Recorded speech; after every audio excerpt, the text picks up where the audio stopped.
তো প্রথম ঈদে মিলাদুন নবী পালন হয় 604 হিজরিতে। এই তারিখটা মনে রাখেন। কয় হিজরি? 604 হিজরি। ইরাকে। কোথায়? ইরাকে। যেই বাচ্চা চালু করেন তার নাম আবু সাইদ মুজাফফর। আবু সাইদ মুজাফফর কাউকারি অথবা কুকুরবুগি নানান কথা বলে কেউ।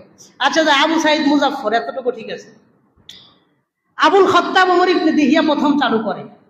অথচ দেখেন পুরা কোরআনের মধ্যে একটা আয়াত দেখান 12 তারিখের ব্যাপারে, যে তোমরা এটাকে এই দিনকে ঈদের দিন বানাও, আনন্দ করো, বিরিয়ানি পাকাও, হালুয়া খাওয়াও, নানান কথাবার্তা বলো। কোরআনের কোনো আয়াত নেই। একটা হাদিস দেখান, দুর্বল হলেও চলবে, সহি হাদিস লাগবে না, বুখারীর হাদিস লাগবে না, মুসলিমের হাদিস লাগবে না, দুর্বল একটা হাদিস দেখান, নাই। একজন সাহাবী আমল করছে দেখান, একজন তাবেঈ আমল করছে দেখান। নবীর জন্ম মক্কায় দেখান, মক্কায় কোনো কিছু আছে কিনা। নবীর মৃত্যু মদিনায় দেখান, মদিনায় কোনো কিছু আছে কিনা। যেটা কোরআনে নাই, হাদিসে নাই, সাহাবী করলেন না, তাবেঈ করলেন না, মক্কায় নাই, মদিনায় নাই, নবীজি যেখানে জন্মগ্রহণ করলেন, ইন্তেকাল করলেন, কোথাও নাই।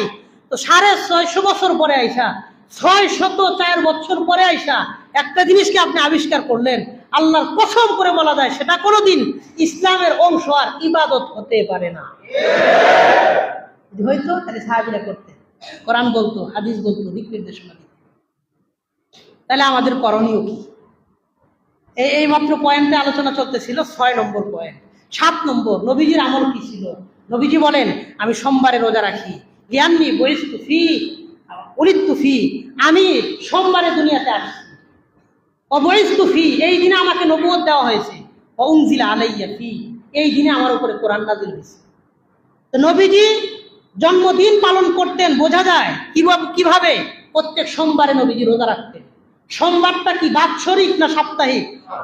আবার বলেন, বাৎসরিক না সাপ্তাহিক?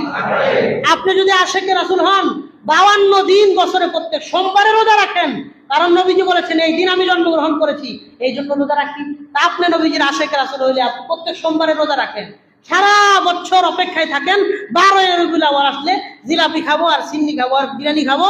এটা কইরা আশেকে রাসূল হওয়া যায় না, হওয়া যায় না। আর নবীজির আমল এটা। নবীজি বলেছেন আমি সোমবারে রোজা রাখি। কেন? ইয়ান্নি উলিদতু ফি, আমি সোমবারে দুনিয়াতে আসছি, এই জন্য আমি শুকরিয়া হিসেবে আল্লাহর কাছে রোজা রাখি। ও বুইস্তু ফি, এই দিনে আমার নবুয়ত দিচ্ছে আল্লাহ।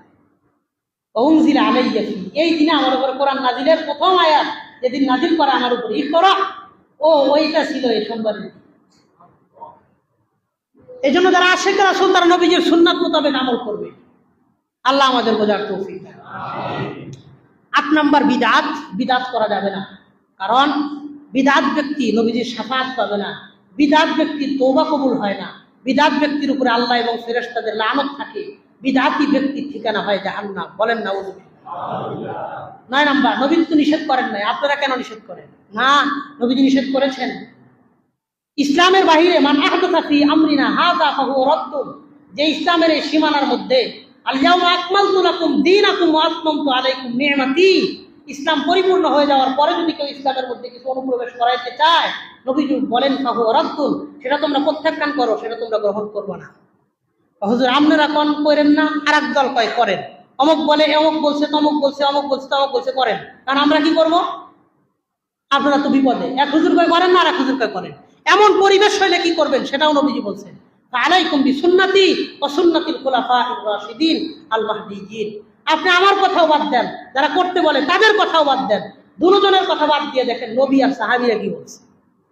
নবীজি করতে বলেন করেন, সাহাবায়ে কেরাম যদি করে থাকেন করেন, আর আমরা দেখি এটা নবীও করেন নাই, সাহাবীও করেন নাই, আপনার কথাও বাদ, ওনার কথাও বাদ, নবী আর সাহাবী যেটা বলছে সেটাই শুনবো। আমরা এই মাসকে কেন্দ্র করে কোনো বেদাতি কর্মকাণ্ডে জড়াবো না ইনশাআল্লাহ। তো কি করব? এই মাসে আমরা বেশি বেশি দরুদ করব, সিরাত পাঠের চেষ্টা করব এবং সুন্নাতকে আঁকড়ে ধরার পুখ্ত ইরাদা এবং ইচ্ছা করব, সুন্নাহ মোতাবেক জীবন গঠনের চেষ্টা করব। রাজি আছেন ইনশাআল্লাহ? বিদআতি কর্মকাণ্ড থেকে বাঁচবো। অনেকগুলা বিষয় নিয়ে কথা বললাম। আল্লাহ যে ভালো আর আমল